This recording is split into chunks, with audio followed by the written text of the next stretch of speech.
सुमेरा को ये बात कैसे बताऊं? वो तो मेरी किताब की मुंतजिर है, लेकिन इस किताब को अब उससे छुपाना भी नामुमकिन है। मैं सुमेरा को ये बात समझा नहीं सकता कि नवीन को अपने हाल से तो अलग कर सकता हूं, मगर अपने माजी से नहीं निकाल सकता।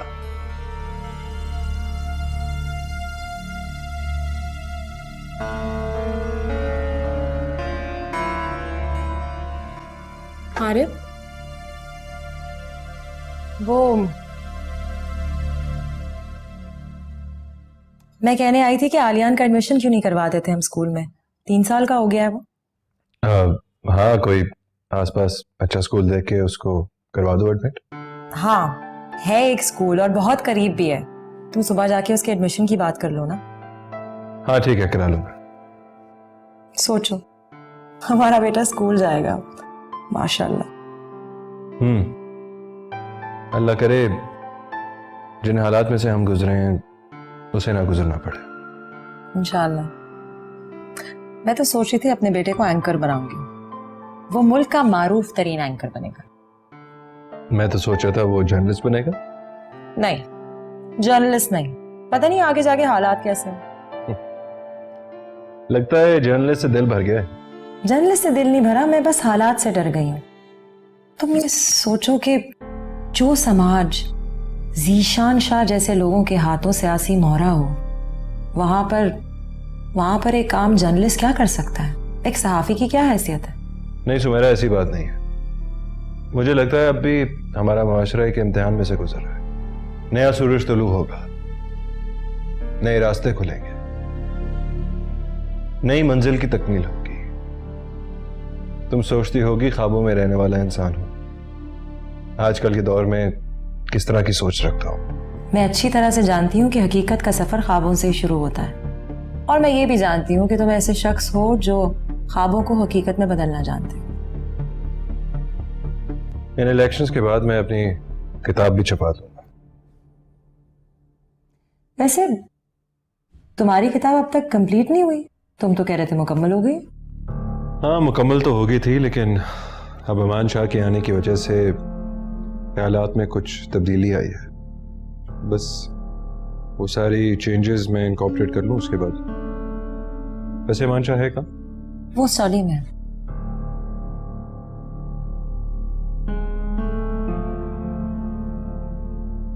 क्या सोचा जा रहा है अमान शाह? आरिफ साहब, मैं सोच रहा हूँ कि हम कब तक नारे लगाते रहेंगे, और जिनके लिए नारे लगाते हैं वो हमें धोखे में रखते हैं। सब तो नहीं, कुछ लोग अभी भी हैं जो इंसान की फलाह के बारे में सोचते रहते, बस उन्हें रास्ता नहीं मिलता। सही कह रहे हैं, ऐसा ही होता है। एक बात अपने ज़हन में रखना मंशा, प्रेस कॉन्फ्रेंस के बाद तुम्हारी जान को खतरा ज्यादा हो जाएगा, क्योंकि इस सब के बाद जीशान शाह तुम्हें जिंदा नहीं छोड़ेगा। इसलिए सारे मामलात सीक्रेट रखना। हमें बहुत केयरफुली सब कुछ हैंडल करना पड़ेगा। वहां की फिक्र किसको है? मैं तो बस अपनी रूह पर पड़ा हुआ भारी पत्थर हटाना चाहता हूं। जरूर हटाना, बल्कि मैं तो ये कहता हूं कि अपने खानदान के दाग हटाने का एक बेहतरीन रास्ता यही है कि तुम खुद भी एक पार्टी को ज्वाइन करो और इलेक्शन में खड़े हो जाओ। मुल्क की खिदमत करके वो कर्ज चुकाओ जो तुम्हारे बड़ों ने जबरदस्ती लिया है, धोखे से, फरेब से। देखते हैं आरिफ साहब, वक्त कहां ले जाता है। फिलहाल तो आप मेरी प्रेस कॉन्फ्रेंस करवाएं। कितने % चांसेस है जीतने के? 100%। सही कह रहे हैं चौधरी साहब। अब तक हमने जितने भी जलसे किए हैं सर ही सर देखने को मिले हैं। सांप लौट गए दूसरी पार्टियों के सीने पर। अरे अवाम का क्या है, अवाम तो हर जलसे में पहुंच जाती है तफरीह करने के लिए, खाने पीने के लिए। अवाम देख के थोड़ी ये फैसला होता है कि कौन जीतेगा कौन हारेगा। तो जीशान शाह साहब, हम कौन सा लोगों की बुनियाद पर इलेक्शन जीतने की बात कर रहे हैं? लोग तो जमानत होते हैं मकबूलियत की, जीत की जमानत नहीं होते हैं। असल बात तो यह है कि आपके पीछे कौन है। ये चीज मैटर करती है।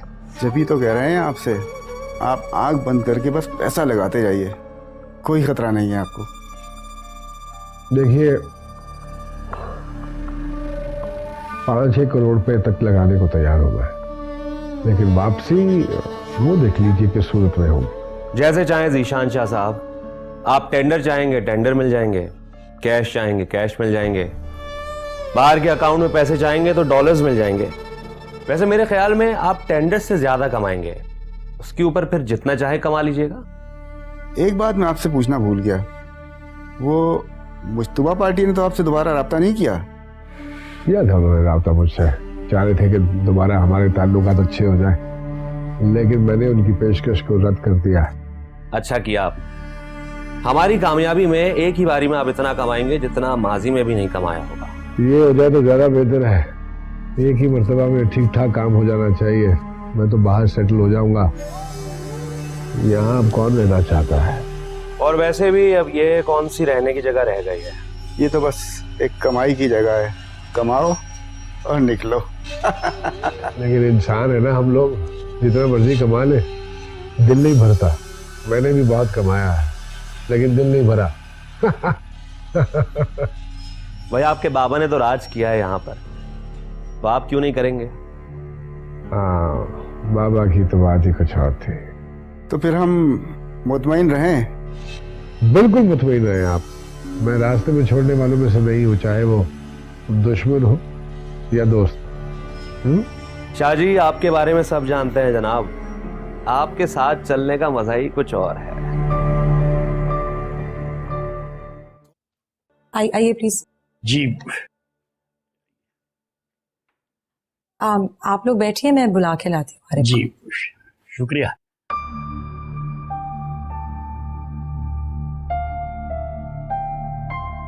ये आरिफ की बीवी है ना? मैंने 1-2 बार देखा है इसे टीवी पर। हाँ देखा तो मैंने भी है।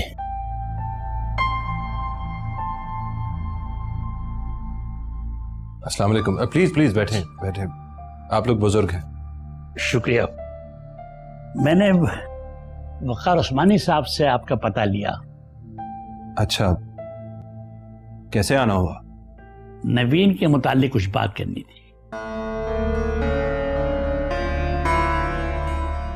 सुमेरा, ये नवीन के माँ बाप हैं। बेटा हम माफी चाहते हैं कि हम यूं अचानक आ गए हैं, मगर हम बहुत मजबूरी में आए। जी जी बताइए, क्या बात है?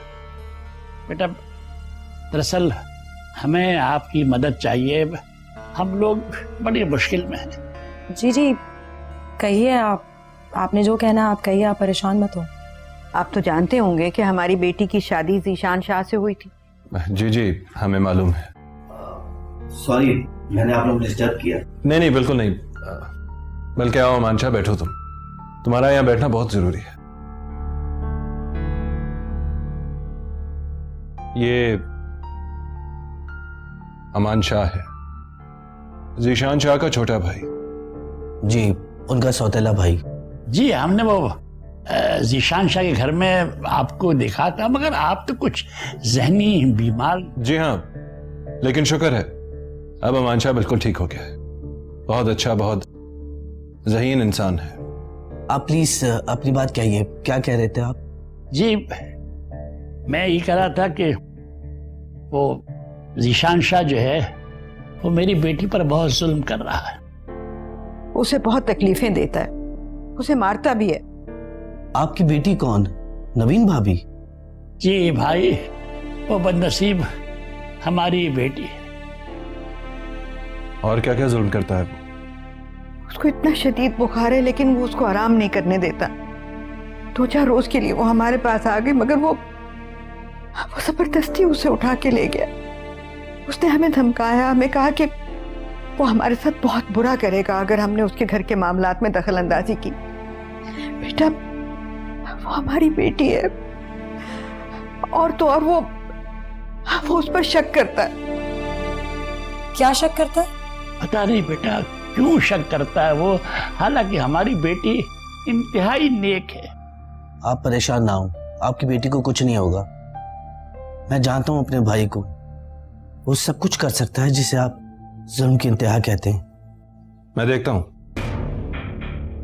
हूं कि क्या कुछ हो सकता है। फिलहाल आप लोग घर जाइए और फिक्र ना करें। ज़ीशान शाह सिर्फ आप लोगों का ही मुजरिम नहीं है, इस पूरे मुल्क का मुजरिम है। उसको अंजाम तक जरूर पहुंचाया जाएगा। जी शुक्रिया। मैंने जो आपसे सवालात किए हैं प्लीज आप बुरा मत मानिएगा। इंशाल्लाह आपकी बेटी को कुछ नहीं होगा। इंशाल्लाह। शुक्रिया।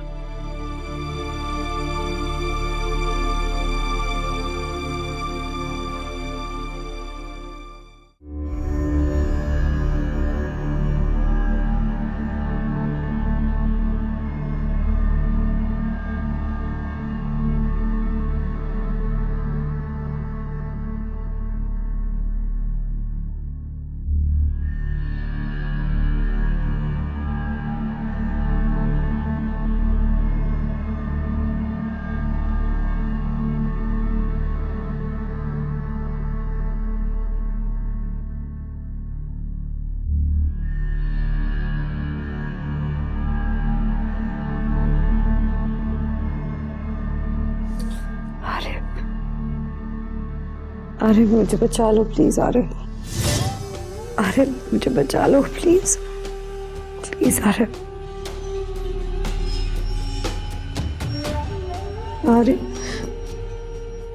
मुझे बचा लो।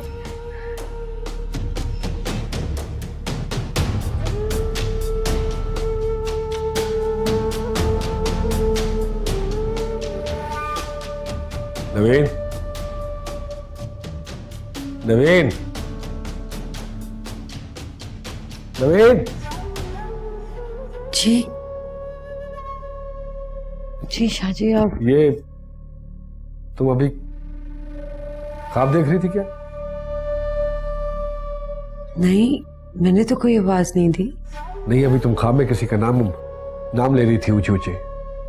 नहीं शाहजी, मैं नींद में थी। कोई ख्वाब आ गया। वही तो बकवास कर रहा हूं मैं। सोते हुए तुम कह रही थी अरे बचा लो, अरे बचा लो। अपने पुराने आशिक को याद कर रही थी तुम। अब जा चुकी हो ना, अब पुकारो उसको, अब लो उसका नाम। नहीं शाहजी, ऐसा कुछ नहीं है। और ख्वाब पे इख्तियार थोड़ी है लोगों का। ख्वाब पे इख्तियार नहीं होता, लेकिन सोचों पे इख्तियार होता है। और जो इंसान सोचता है वही वो ख्वाब में देखता है। बड़ा शौक है ना तुम्हें उस कमरे में जाने का, उस कमरे में देखने का कि उस कमरे में क्या है। आओ। नहीं आओ, आओ, नहीं शाहजी। आओ, देखना चाहती हो इस कमरे में क्या है? शाहजी नहीं, प्लीज नहीं। शाहजी प्लीज नहीं प्लीज प्लीज प्लीज शाहजी। बड़ा शौक था ना इस कमरे में आने का। बहुत पसंद है ये कमरा। अब तुम इसी कमरे में बंद रहोगी।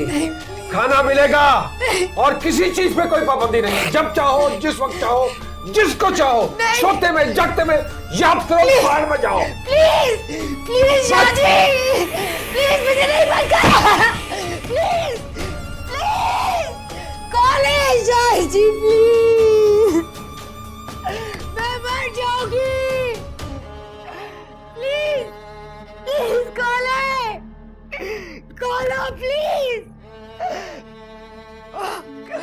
नहीं प्लीज दरवाजा खोलो। प्लीज प्लीज नहीं, मुझे नहीं, प्लीज प्लीज कोई खोल दो।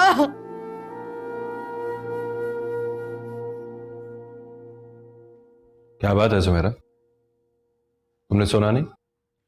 नहीं, मुझे नींद नहीं आ रही है। क्यों, क्या हुआ? तुम सो जाओ जाके ना आराम से, मुझे नींद आएगी मैं आ जाऊंगी।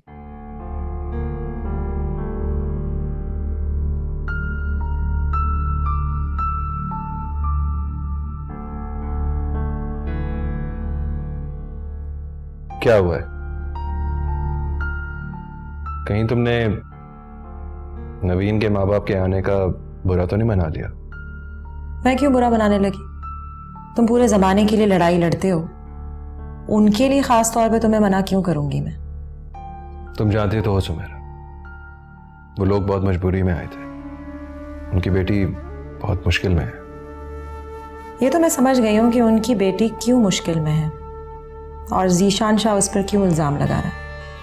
क्या मतलब है तुम्हारा सुमेरा? तुम हर बात को घुमा फिरा के मेरे और नवीन पे क्यों ले आती हो?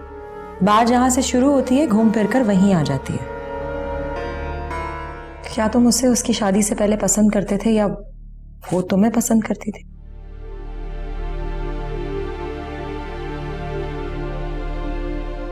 हिम्मत है अगर सुनने की तो फिर सुनो।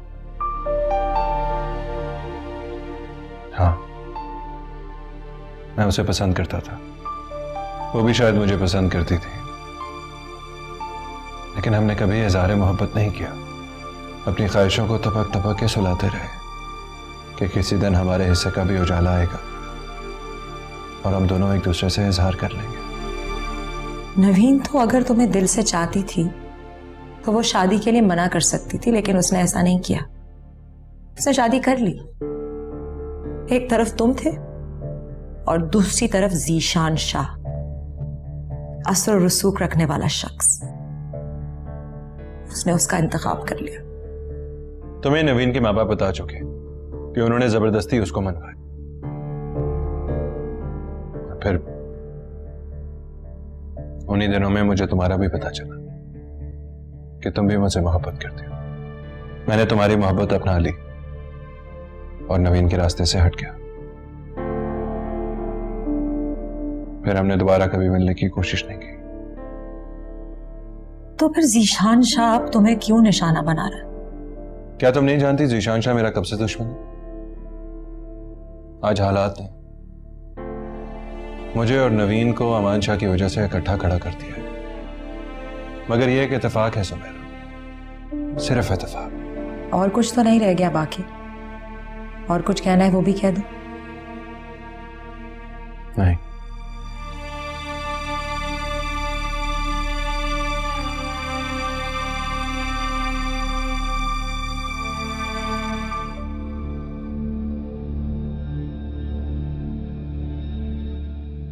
साहब जी, वकार उस्मानी साहब आए। क्या कहा है? जी, मैंने तो कहा कि आप घर पर मौजूद हैं। अहमक हो तुम, जब कोई आया करे तो पहले पूछ लिया करो। जाओ बुलाओ। जी साहब जी।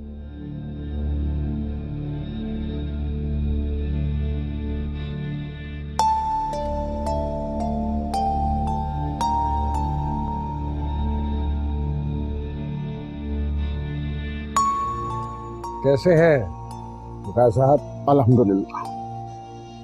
हुक्म कीजिए, कैसे आज हमारे घर की तरफ निकल आया? क्या बताएं, तहकीक का काम है, लिखने पढ़ने में वक्त ही नहीं मिलता। आज खास तौर से आपकी तरफ आया हूँ एक खास मकसद से। हालांकि मैं जानता हूँ कि आप इलेक्शन की इंतखाबी सरगर्मियों को एंजॉय कर रहे होंगे।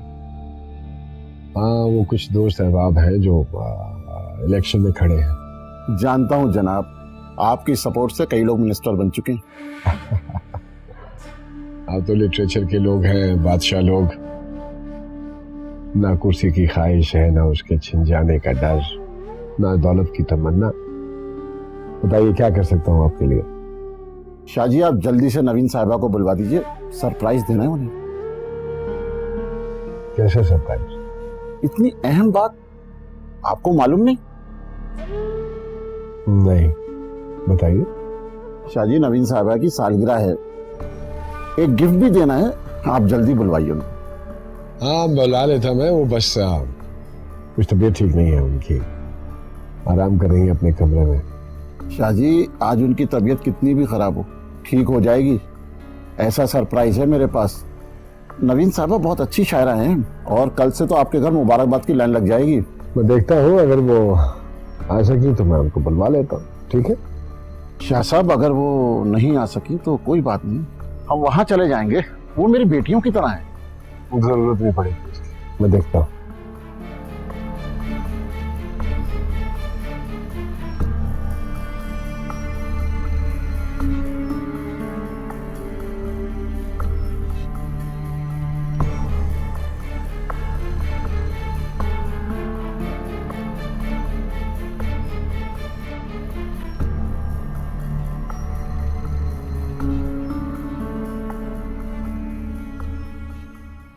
नवीन, नवीन, नवीन, वकार उस्मानी आया है मिलने के लिए आपसे। उससे पता चला है कि आपकी बर्थडे है आज गालिबन। मुझे अपने पैदा होने की कोई खुशी नहीं। उससे मुझे कोई गर्ज नहीं है कि खुशी है या नहीं है। अपना हुलिया दुरुस्त कीजिए और आके मिलिए उससे, और किसी भी किस्म का कोई शुबा नहीं होना चाहिए उसे, वरना मुझे तो अच्छी तरह से जान गई होंगी ना। मैंने उसको कह दिया है कि आपकी तबीयत ठीक नहीं है, बीमार हैं आप, और यही बात रहनी चाहिए। किसी और बकवास में मैं इंटरेस्टेड नहीं हूं।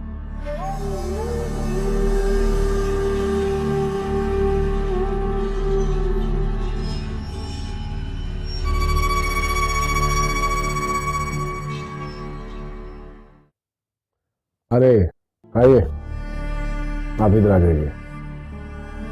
अस्सलाम वालेकुम। वालेकुम सलाम।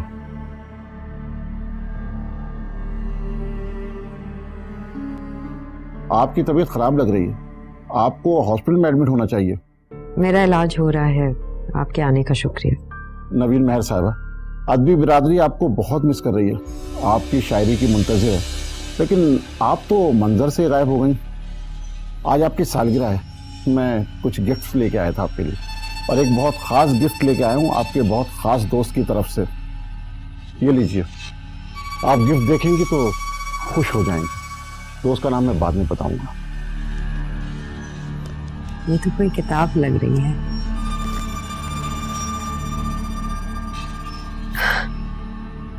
अरे ये तो मेरी किताब है, मोहब्बत जीना चाहती है। जी जनाब, कैसा लगा गिफ्ट? इसमें आपकी तमाम तर शायरी है, और किताब छपवाने वाले आपके दोस्त का नाम आरिफ आहद है।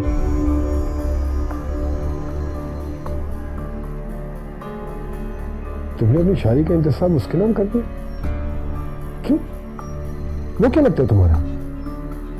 अरे अरे शाह साहब, बात सुनिए, ऐसी कोई बात नहीं है। ये मेरे घर का मामला है, इसमें मुदाखलत मत कीजिए। आप बहुत इज्जत करता हूँ आपको ये किताब मेरे घर नहीं लानी चाहिए थी। ये किताब वकार साहब की मर्जी से नहीं बल्कि मेरी खुशी से छपी है। एक गैर मर्द तुम्हारी किताब छपाता है और फिर तुम वो किताब उसके नाम कर देती हो। ये क्या तमाशा है? शाह साहब, आप ये कैसी बातें कर रहे हैं? आरिफ एक बहुत बावकार सहाफी है, और नवीन साहिबा भी बहुत अच्छी शायरा हैं। ऐसे लोग गिने चुने होते हैं, फक्र है मुल्क को इन पर। मुझे बहुत दुख हुआ आपके ख्यालात से। मेरी बीवी उल्टी सीधी हरकतें कर रही है और आप उसको सपोर्ट कर रहे हैं, शह दे रहे हैं। मैं वकार साहब की तौहीन बर्दाश्त नहीं कर सकती, आपको इनसे माफी मांगनी चाहिए। माफी मांगनी चाहिए? मुझे माफी मांगनी चाहिए? दिमाग दोस्त है तुम्हारा? आपके लिए यही मुनासिब है कि आप यहां से चले जाएं। ये हमारा जाती मामला है, हम खुद देख लेंगे। शाह साहब, सिक्कों से खेलते खेलते आपको इंसानों की पहचान नहीं रही है। याद रखिए, इंसान खेल नहीं होते, और उन्हें खेल समझने वाले एक दिन खुद तमाशा बन जाते हैं। बहुत इज्जत करता था तुम्हारी मैंने हमेशा आप कहकर बात की, लेकिन तुम इस लायक नहीं हो। बात करनी पड़ेगी तुम्हारे माँ बाप से, पूछना पड़ेगा उनसे कि ये तमाशा कब से कर रही है उनकी बेटी। खबरदार जो आपने मेरे माँ बाप का नाम लिया। मैं अपने ऊपर कोई भी जुल्म बर्दाश्त कर लूंगी, लेकिन अपने माँ बाप के खिलाफ कोई भी एक लफ्ज नहीं क्या कर सकती है?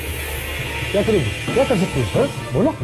मुझे आज इस बात का यकीन हो गया है कि औरत पर जुल्म कर करके आप अपने खानदान को बहुत ही अजीम खानदान समझते हैं ना, बल्कि सच तो यह है कि आपके खानदान की जहनियत एक बहुत ही घटिया जहनियत है, जो सिर्फ औरतों पर अपनी बहादुरी दिखाती है। और ये भी जान गई कि इस घर की दीवारें कितने ही नाहक लोगों के खून से सींची गई होंगी। बड़ी जुबान मिल गई है, या उस 2 टके के सहाफी की जुबान बोल रही है तुम? मैं 2 टके की सहाफी की जबान नहीं बोल रही, बल्कि एक मुहिब्बे वतन सहाफी की जबान बोल रही। और अब बोली हूं तो खामोश नहीं रहूंगी, चाहे आप मुझे कत्ल कर दे या किसी और से करवा दे, जो आपका शायद खानदानी मशगला है। Shut up! बस इससे ज्यादा और बहादुरी नहीं दिखा सकते थे? अगर तुम में थोड़ी सी भी गैरत होती ना ज़ीशान शाह, तो अपने खानदान पर फख्र करने के बजाय शर्मिंदगी होती तुम्हें। लेकिन शर्मिंदगी भी उन्हीं लोगों को होती है जिनमें थोड़ी सी भी गैरत हो। तलाक देता हूं मैं तुम्हें, तलाक देता हूं, तलाक देता हूं, तलाक देता हूं। बच्चे की जो पहली तरबियत गाह है वो माँ की गोद होती है, लेकिन फिर भी हमारी पूरी कोशिश होती है कि बच्चे की सलाहियत को जितना ज्यादा उजागर किया जाए इतना ही कम है। जी, हम भी स्कूल पे पूरी जिम्मेदारी नहीं छोड़ेंगे, अपने बच्चे पे पूरी तवज्जो देंगे। वैसे ये आप लोग अच्छा करते हैं। हर बच्चे की नफ्सियात अलग होती है, बेहतर है कि बच्चे की ज़हनी उम्र के हवाले से उसको डील किया जाए।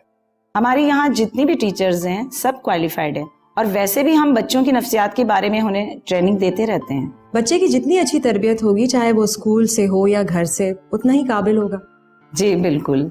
वैसे तो मुझे मालूम है कि आप दोनों मीडिया से हैं। आरिफ साहब के बारे में तो मैंने बहुत शोहरत सुन रखी है, आपने तो पानी के मसाइल हल किए हैं, और इनके भी मैंने 2-3 शोज देखे हैं। आप जैसे लोगों की इस मुल्क को बहुत जरूरत है। जी, काम तो अभी बहुत बाकी है। हमने सोचा पहले बेटे को इल्म की राह पे लगा दें, उसके बाद काम भी करते रहेंगे। आप हमारे स्कूल की तरफ से बेफिक्र रहें। मेरी जितनी भी टीचर्स हैं सब सलाहियत याफ्ता हैं, आपको मायूसी नहीं होगी यहाँ की तालीम से। ठीक है, तो कल से हम अपने बेटे को भेज देते हैं। बेटे के हवाले से सुमेरा ही आपसे इन टच रहेंगी, लेकिन मेरा भी कांटेक्ट नंबर मौजूद है उनके पास। चलो फिर हम काउंटर पे फीस दे देते हैं। Thank you. शुक्रिया। Okay, welcome.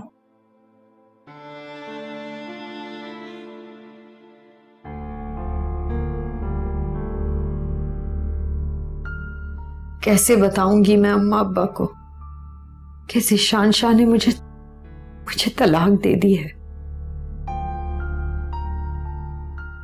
लेकिन अब ज़ीशान शाह की बीवी बनकर रहना मेरे लिए बहुत मुश्किल हो गया है। इतना हब्स भी किसी की जिंदगी में ना हो कि वो सांस भी ना ले सके। क्या था मेरा कसूर? जुर्म भी वो करे, जुल्म भी वो करे, और सजावार मैं।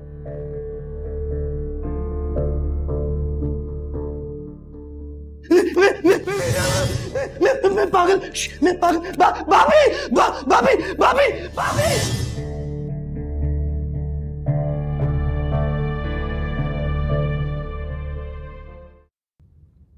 अमान शाह,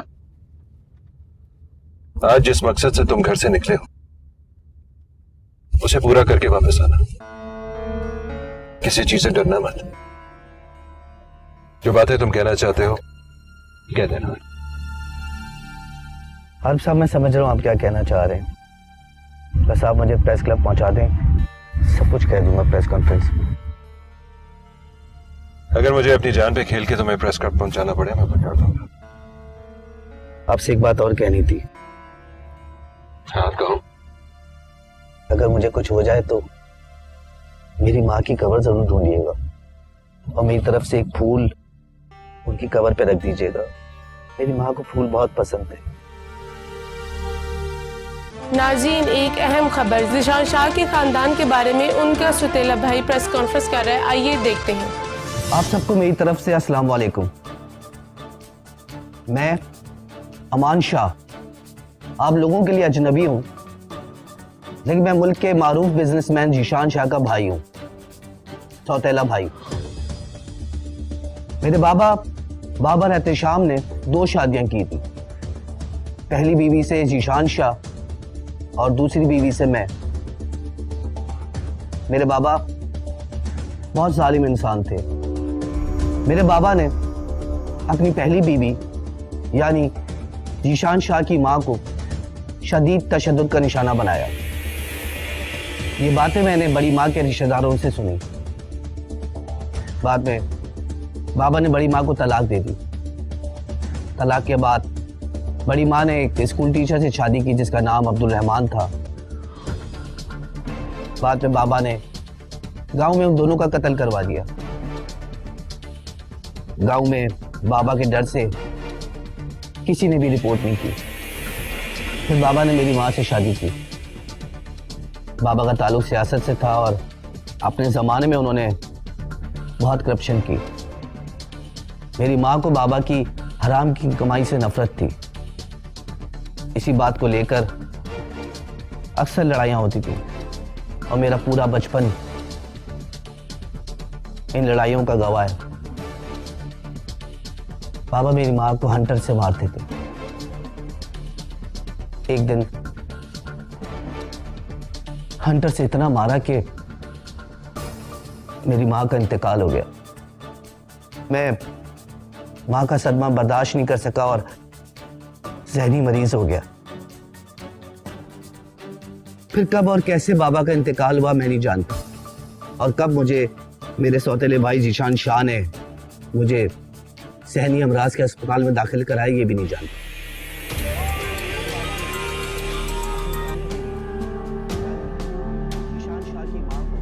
हेलो।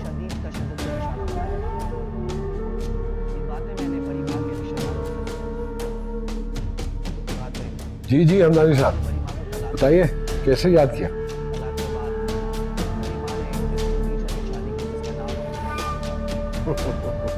हाँ देख रहा हूँ, मैं देख रहा हूँ, बिल्कुल देख रहा हूँ। बकवास कर रहा है ये। बिल्कुल बकवास कर रहा है, झूठ बोल रहा है सब कुछ।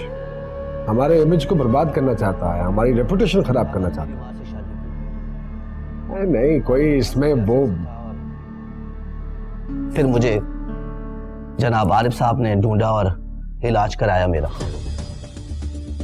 जब मैं जहनी तौर पे कुछ बेहतर हुआ तो मुझे पता चला कि मेरे सौतेले भाई जीशान शाह ने मुझे दानिस्ता तौर पे पागल रखना चाहा, उस दौलत की वजह से जो मेरे बाबा ने हम दोनों भाइयों में आधी आधी बांट दी थी। ये सब उन्होंने इसलिए किया कि मैं अपना हक ना मांग सकूं। हालांकि मैं जानता था कि जीशान शाह एक करप्ट आदमी है।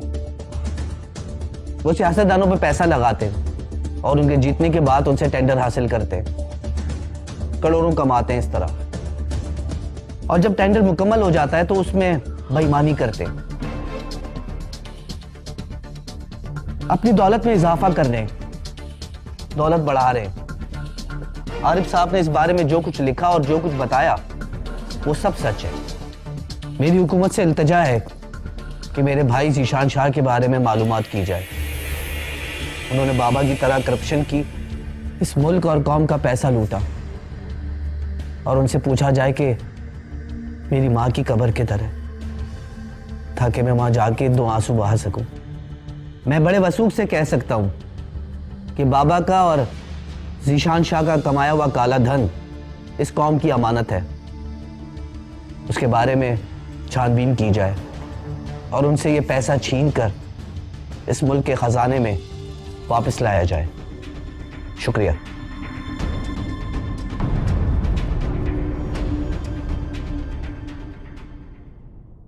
अभी अगले 2 घंटे के अंदर अंदर ही क्या होता है देख लेना, और फिर कल क्या होगा वो भी देख लेना। तुम्हारा भाई अपने अंजाम की तरफ बढ़ रहा है।